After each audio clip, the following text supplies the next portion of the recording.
Hello there, this is Lyrical Miracle 9608 here, and my name is Luke Shires. I am a 20-year-old man from the northeast of England, United Kingdom. I am an interview participant, and I am transgender.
So, I have the honour of being cordially invited by well-known Sonic YouTube channel The Sonic Show to participate in a video interview about LGBT plus gamers in the gaming community, particularly the Sega and Sonic community. Now, I've had Sega in my life for probably about 14-15 years now, and I remember the Sonic games being some of my favourite ever video games in my childhood. Probably even my life, actually. I've played classics on PC-ROMs such as Original and Game Gear Sonic 1, maybe Sonic 2, but my memory fails me unfortunately. Smaller games like Sonic Chaos, Blast and Labyrinth, sorry Labyrinth, but seriously, screw you. And even some gems from the great dawn of their 3D console games, particularly Sonic Adventure 2 on the Dreamcast, and Sonic Heroes on the GameCube, and more recently, the PlayStation 2. Just to clarify, I kinda neglected our PS2 in favour of our Nintendo 64, so now I'm old enough to not just watch my older brothers play on the PS2, but to actually play it myself,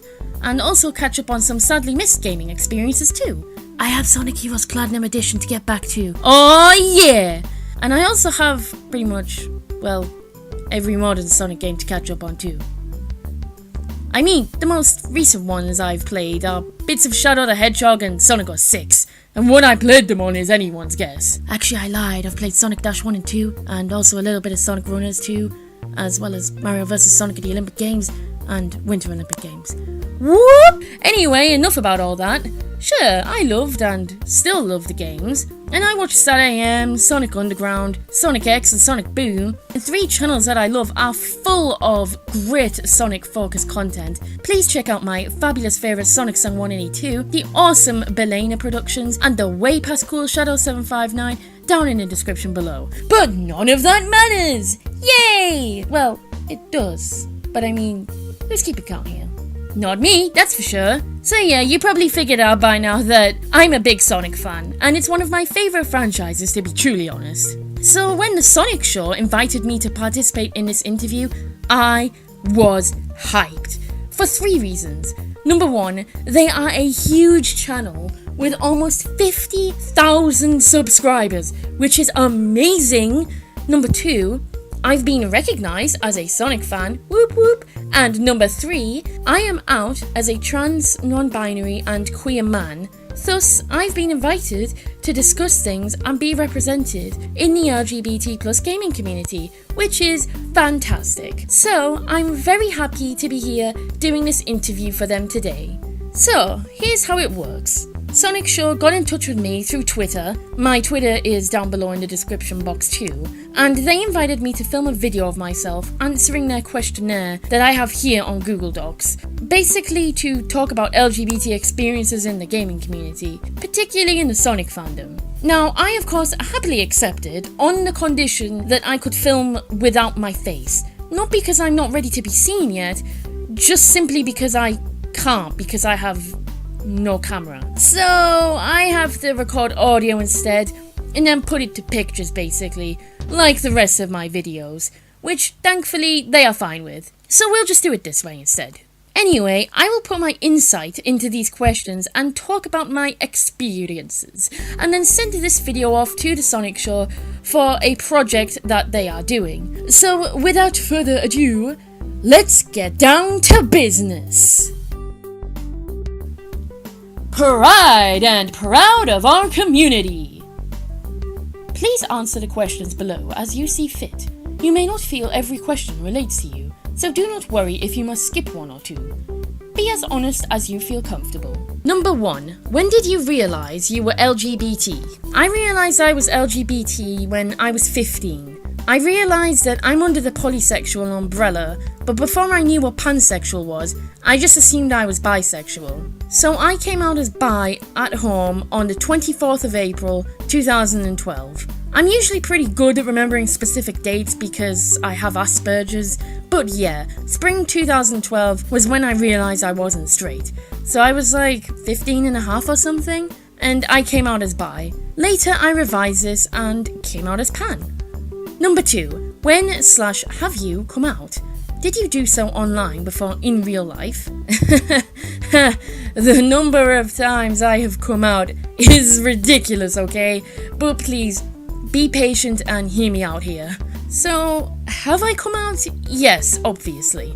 But when? Well, I came out as bi, like I said, April 2012. I was at the end of year 10, and then I realised what pansexual is, and realised and accepted that was me when I was about 16? 17? I don't actually remember when specifically, but I think I was 17. I realised I am also transgender, and so, since I had finally figured myself out in simple terms, I finally answered my long time of questioning, and I learned to accept myself for who I am.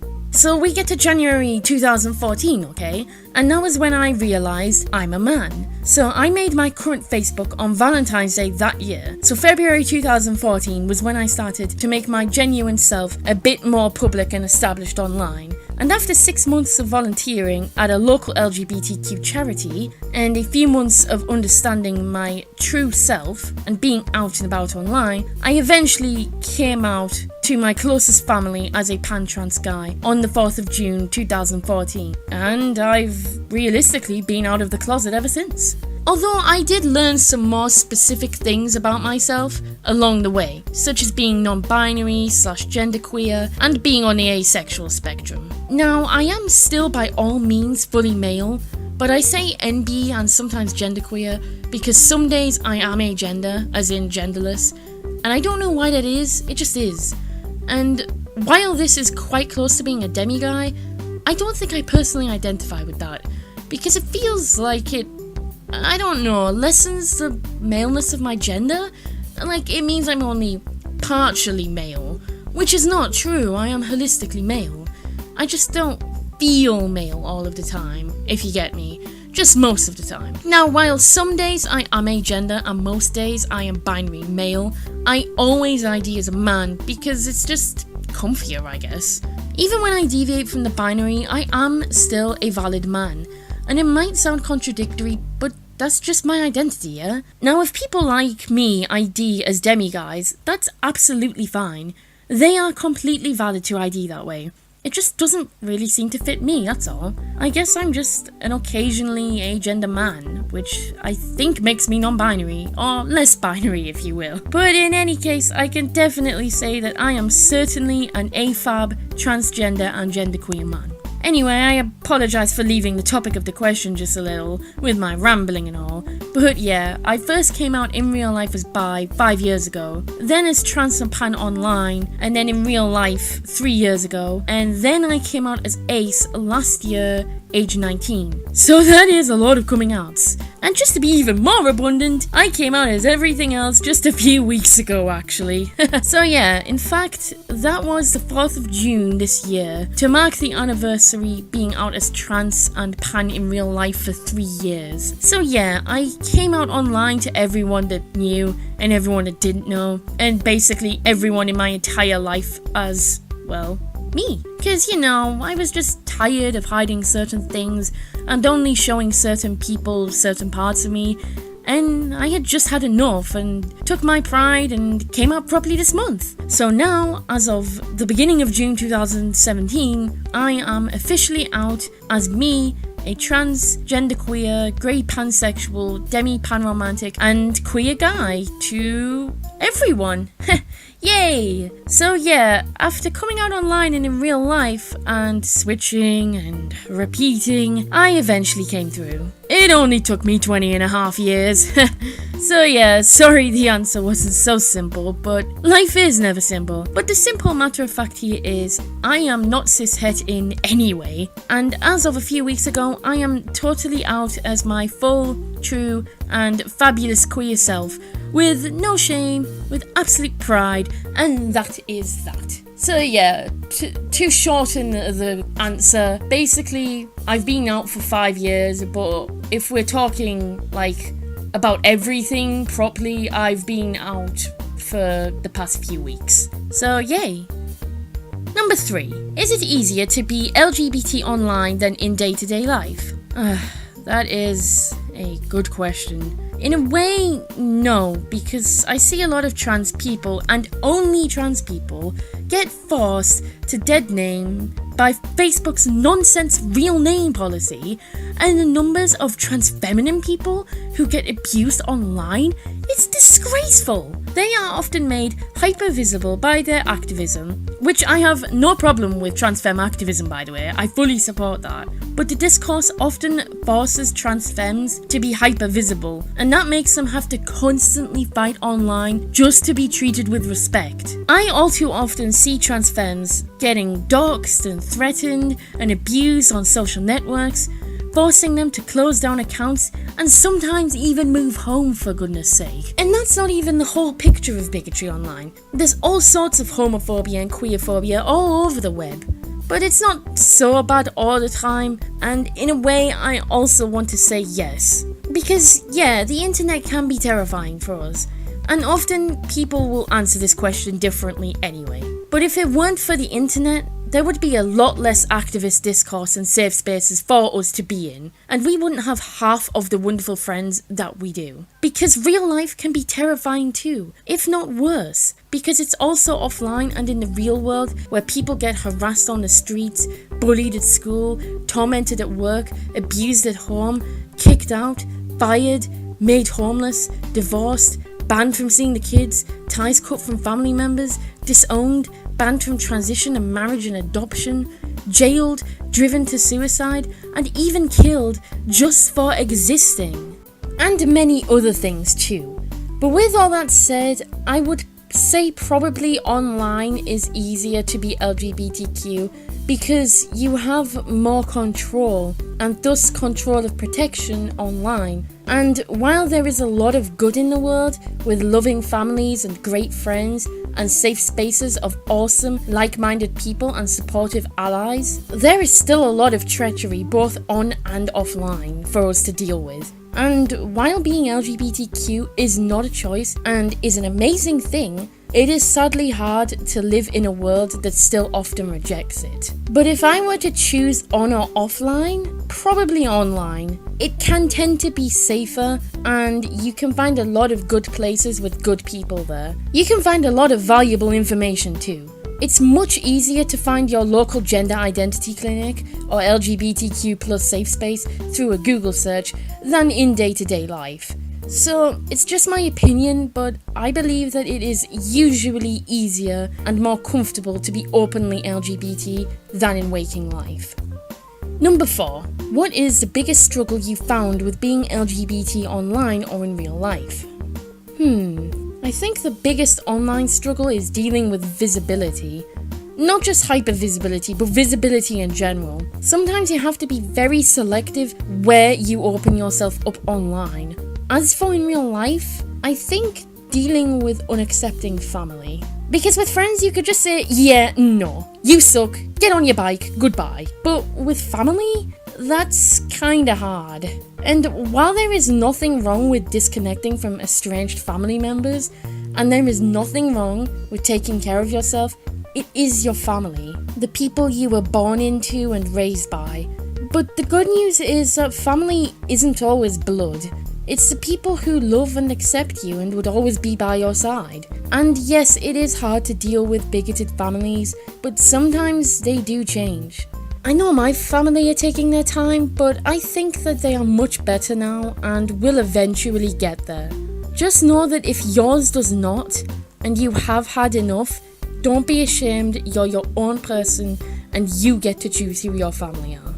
Number 5. Would you say the Sonic community offers support / understanding / safe environment for LGBT youth to be themselves or explore who they may be? Was there somewhere you were exposed to or explored your sexuality within the community?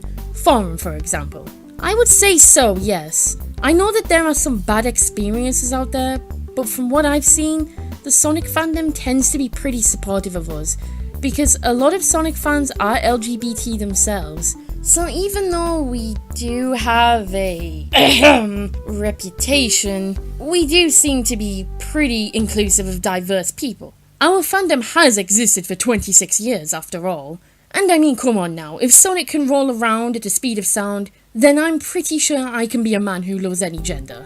And yes, I did explore my identity online, particularly my sexuality, because it was online where I found out what pansexuality actually is. I started following YouTuber Lacey Green some time ago. I don't anymore for lots of reasons with stuff that's happened, but she published a video discussing her pansexuality some time ago, and that was when I learned that that was me. So I researched it a bit, and I was like, oh my god, that's literally me. So even though I'm really not a fan anymore, thank you Miss Green for the work that you've done and for teaching me to understand my sexuality. Pans unite! Number 6. Some would say there is a large portion of LGBT represented in the Sonic fandom. Why do you think this is? Well, like I said, there are indeed a lot of us here, and I'm not exactly sure why. I guess perhaps it's because it focuses on semi-fictional concepts of beings? What I mean is, even though the characters are fictional creatures, they are anthropomorphic, so they are relatable. But they are also not common because they don't exist in our world, unfortunately. And a lot of us feel like we are seen as fictional creatures in the world, so we can connect in that way, I believe. Another reason is because of timing. Sonic became a 90s sensation, and the current leading generation of young adults were born in the 90s. And we are deemed the gayest generation after all. And sure, we've always existed, but the reason there seems to be more of us now is because it's comparatively safer for us to be out now. So a lot of us 90s kids are openly queer, and a lot of us 90s kids grew up with Sonic, like me. So of course, there's going to be an overlap. My third proposed reason is Rouge de Bat. I mean, come on, she's hot. How many of you ladies realise you were gay for Rouge? Come on, raise your hands. Okay, joking aside, it's probably just the reasons I said, and maybe other things that I haven't yet considered. Number 7. It is very common in the wider gaming community to use gay slurs. For example, an online match calling people faggot. Why do you think this is, and is there anything that can be done to change this mindset? That is a good question. Well, usually it seems to be down to toxic masculinity and the homophobia that has been systemically integrated into it over time, and that basically culturally normalizes homophobic behaviors, whether it's conscious or not. Of course, this is a bad thing with a negative impact, and it starts early through what we teach the youth. If we normalize behaviors, kids will pick up on them and often copy them. Not all the time, but usually it's the majority case. And how we behave around youth and how we treat their behaviors is what matters. If we do bad behaviors, we have to check ourselves, and we need to teach younger people to do the same with their own misbehaviors and not copy other misbehaviors as well. Of course, older people can be gamers too, and can also be guilty of displaying this kind of homophobic behavior also, but my point is, we have to work on teaching people right from wrong as early as possible, and all throughout life through education. If we don't educate ourselves and other people to be more considerate, or we fail to educate ourselves and other people properly, then the problem will continue to persist. Of course, this is quite a simplistic answer, and it doesn't paint the full picture. And as a psychology student, an activist and a gamer, I kind of freaked out a bit when I read this question, because I could go on all day through lots of ways to tackle queerphobia and bigoted slurs, but I won't go too far into this or we'll be here forever. In any case, simply put, just call people out when it's safe to do so, and teach good education as early and as long as possible. There is no end to learning, it's lifelong, but if we don't commit, we'll often be less informed and compassionate in the long run. So, in short, education will help tackle the problem. Number 8. Did you ever see people online who were out online in the community, forums, etc., before coming out yourself? I think I pretty much answered this question, so I'll keep it short and say my friends, because a lot of my friends are in the community and have supported my and each other's explorations and revelations since forever, and we all support each other, so I would say my friendship network greatly contributes to this answer. Thanks friends, you're all awesome! Number 9. Is there any LGBT people in the community you look up to or think people can look up to as a positive example of LGBT in the fandom? I actually have a great example here. For this answer, I'm saying Platinum Speed. She's an openly transgender voice actress who is very well known and loved in the Sonic fandom. She is a VA for many characters, but her most famous one probably has to be Sonic the Hedgehog himself for Sonic Song 182's channel. She's been voicing him for like almost half the time that I've been alive. Not sure if that makes me sound young or her sound old. Sorry, Bloody. She's actually only a few years older than me. And she's truly moulded really nicely into the role of Sonic over the years. Not forgetting Knuckles the Echidna, E123 Omega, and most recently Silver the Hedgehog, etc, etc. Like seriously, who can't she voice? Yo Sega! Hashtag higher Platty. But yeah, the reason I pick her is because not only do I consider her a lovely friend, but because she's absolutely badass. She is wicked talented, she is one of my inspirations for getting into voice acting in the first place, and she is living proof that what some people may consider your so-called weakness may actually be your strength. Just recently, she answered someone's question, I forget whose, whether her male character voices give her voice dysphoria or not. As someone in that exact position, just the other way around, she actually said no, it doesn't, because she accepts that she's just a woman with a different voice. Not bad, but different, because it's her own unique voice, and she seemed to be quite empowered by that and happy that she could voice the characters that she's loved to voice all this time. And I felt so validated and empowered by that, because I don't have a girly voice, because I'm a guy, and I don't have a bad voice, just a unique one. And everyone is gifted with their own voice, and rather than focus on the things I can't do with my voice yet, I now choose to focus on what I can do with my voice, and what I enjoy doing. And not only that, she is super nice and cool, so I have to give her love and credit here for being a good role model for LGBTQ+ voice artists, gamers, Sonic fans, and people all around like myself. Check her channel out in the description below and be amazed by her epicness. Hashtag gay up. And no, I'm not sucking up here. I'm being completely genuine. Thanks, Chrissy. You rock. Thank you to Platy, Sonic Song 182, and everyone and everything else that has influenced my awesome career choice. Number 10. Have you ever had to deal with homophobic / transphobic / etc. behaviour online? How did you deal with that? I have, mainly my sexuality. It's not very common for me, but I've been called a faker before, pun intended, and a snowflake, etc. I actually like being a snowflake, they're brilliant. But yeah, people have been mean. But I just whipped back and shut them down, and then I reported them. I don't really tend to get trouble though, but I will always fight for those who do, and support my fellow comrades in the rainbow community. Oh yeah! Number 11. What advice would you give to young people online who are still discovering who they are?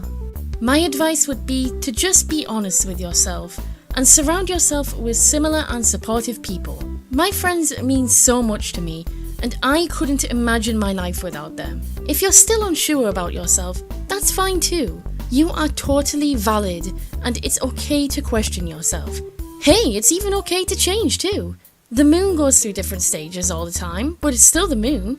And like the moon, you too are real and beautiful. And also, come out in your own time when you're ready, if ever. It's okay to not be out if you don't want to be.